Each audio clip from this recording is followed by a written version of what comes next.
Current calculation किस तरह से होता है। देखिए, सबसे पहले आप तो ये जान लीजिए कि जैसे इसका सिंगल फेस के लिए और थ्री फेस के लिए करेंट कैलकुलेशन करते हैं, दोनों का अलग अलग होता है दोस्तों। यहाँ हमारे फार्मूला भी दिया हुआ है और उसमें कैलकुलेशन हुआ भी है।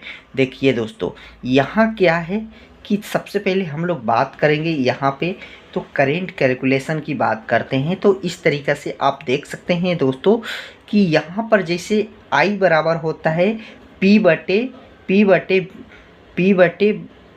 भी गुना पावर फैक्टर। अगर इस तरीक़ा से आप इसको मतलब निकाल सकते हो। आई का क्या होता है, आई का मतलब होता है करंट और एम्पियर होता है, और P बराबर होता है पावर या वाट होता है, B से वोल्टेज होता है, और PF से मतलब पावर फैक्टर होता है, इसका जो पावर फैक्टर होता है। तो दोस्तों इसका फार्मूला होता है, जैसे इसका फार्मूला आप देख सकते हैं यहाँ ये थ्री फेस के मतलब बताया हुआ है। थ्री फेस के लिए देखिए, थ्री फेस के लिए हमारे पास मतलब 20 एचपी के ये मोटर है। ये जो 20 एचपी का मोटर है, तो इसको हम लोग करंट निकालने के लिए करेंगे क्या दोस्तों, आई बराबर पी बटे √3 गुना, मतलब देखिए सिंगल फेस के लिए ऐसे ही रहेगा, बस वोल्टेज रहेगा और पावर फैक्टर रहेगा। और इसके लिए दोस्तों, इसके लिए √3 थ्री फेस के लिए लगता है, थ्री फेस के लिए लगता है, और इसका मतलब वोल्टेज गुना और पावर फैक्टर होता है। तो आइए यहाँ पर देखिए दोस्तों, यहाँ जो लिखा हुआ है आई बराबर हो गया, ये जो 20 एचपी की मोटर है, 20 एचपी का जो आपका ये जो 20 एचपी का ये मोटर हो गया, ये जो 20 एचपी का ये मोटर हो गया, ये 20 एचपी के ये जो है ना दोस्तों, ये 20 एचपी का ये मोटर हो गया, ये 20 एचपी का मोटर हो गया। तो 20 एचपी का मोटर हो गया, 1 एचपी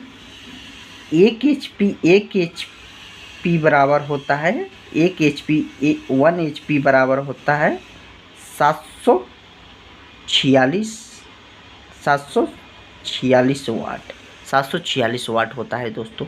1 एचपी बराबर में एक एचपी में होता है 746 वाट। ये हमेशा अपने माइंड में मतलब बातों को ध्यान को रखिएगा कि 1 एचपी में जो होता है, 1 एचपी में होता है 746 वाट होता है। तो बात यहाँ हम लोग ऐसे करेंगे दोस्तों, जैसे देखिए यहाँ पर 20 गुना 746 वाट √3 थ्री फेस के लिए, वोल्टेज हमारा 400 है, पावर फैक्टर समथिंग सारे मोटर के 0.8 होगा, जो इसका नेम प्लेट होता है, मोटर का नेम प्लेट होता है, उस पर लिखा रहता है।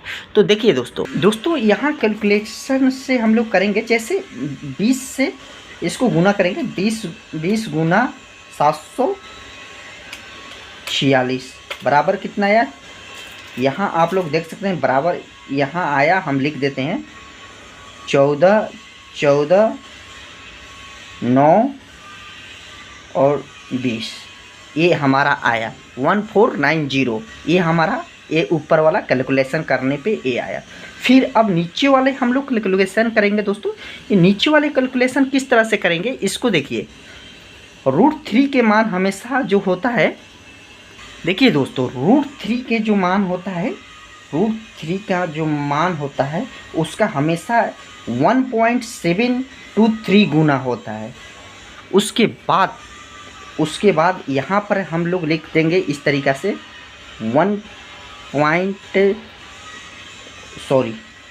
इसको हम लोग पहले यहाँ से इस तरीक़ा से कर देते हैं। देखिए इसका √3 गुना के इसका मान होता है 17, यहाँ हम लोग कैलकुलेटर पर लिख देते हैं 1.732050 इस तरीक़ा से लिख दिए। उसके बाद यहाँ अब हम लोग क्या करेंगे, गुना कर देंगे, इसको गुना करेंगे 400 से गुना करेंगे, फिर इसको हम लोग यहाँ अभी गुना करेंगे 0.85, तो ये हमारा इतना आया। अब हम लोग इसको क्या करेंगे कि इसमें हम लोग इसको इतना में हम लोग क्या करेंगे 173,205 से ऐसे कर देंगे, मल्टीप्लाई कर देंगे। तो इस तरीक़े से कैलकुलेशन करने के बाद हमारा दोस्तों यहाँ जो कैलकुलेशन करने के बाद हमारा कितना आया, ये 27 आया, 27 एम्पियर आया।